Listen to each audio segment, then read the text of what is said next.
തൃശൂരിലെ ഭക്ഷ്യക്കിറ്റ് വിവാദത്തിൽ ബി.ജെ.പി വെട്ടിൽ. കിറ്റുകൾ കേന്ദ്രസേന പിടിച്ചെടുത്തു. കടയുടമയെ കസ്റ്റഡിയിലെടുത്തു. കിറ്റുകൾ വിതരണം ചെയ്ത ബി.ജെ.പി പ്രാദേശിക നേതാവ് രാധാകൃഷ്ണനെതിരെ കേസെടുത്തു. പ്രതിഷേധവുമായി എത്തിയ യു.ഡി.എഫ് സ്ഥാനാർത്ഥി ടി.എൻ പ്രതാപനെയും കസ്റ്റഡിയിലെടുത്തു. വോട്ടർമാരെ സ്വാധീനിക്കാൻ തൃശൂരിൽ വീണ്ടും കിറ്റ് വിതരണം നടക്കുന്നുവെന്ന പരാതിയുമായി യു.ഡി.എഫ്, എൽ.ഡി.എഫ് പ്രവർത്തകരാണ് രംഗത്തെത്തിയത്. തുടർന്നാണ് വാടാനപ്പള്ളിയിലെ ഗോഡൌണിൽ നിന്ന് കിറ്റുകൾ കണ്ടെത്തിയത്.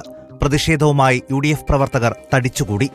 ആരോപണമുയർന്ന ഗോഡൌണിലെ മുകളിലെ മുറിയിൽ നിന്നും ബി.ജെ.പി നേതാവും നടനുമായ ദേവൻ പുറത്തേക്ക് വന്ന് മുദ്രാവാക്യം വിളിച്ചു.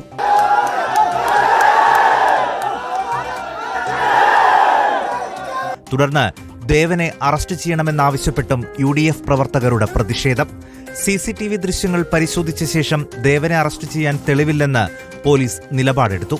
ഇതും യു.ഡി.എഫ് പ്രവർത്തകർ അംഗീകരിച്ചില്ല. ഇതിനിടെ കേന്ദ്രസേനയും സ്ഥലത്തെത്തി ഗോഡൌണിലെ കിറ്റുകൾ നീക്കി. ചാമ്പ്യൻ സൂപ്പർമാർക്കറ്റ് ഉടമ പ്രവീൺജിത്തിനെ കസ്റ്റഡിയിലെടുക്കുകയും ചെയ്തു. യു.ഡി.എഫ്, ബി.ജെ.പി പ്രവർത്തകർ നേർക്കുനേർ നിന്നതോടെ സ്ഥലത്ത് വീണ്ടും സംഘർഷ സമാനമായ സാഹചര്യം.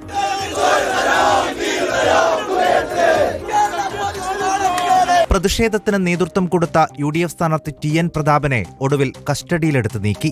RSSന്റെയും ബി.ജെ.പിയുടെയും ഇത്തരം ഇൻഡാസുകളുടെ മുന്നിലൊന്നും പതർന്നവരല്ല ഞാൻ അടക്കമുള്ള ആളുകൾ. അതിനെന്തിനേയും നമ്മൾ പ്രതിരോധിക്കും, ഇതിനൊക്കെ പ്രതിരോധിക്കും. റിപ്പോർട്ടർ, തൃശൂർ.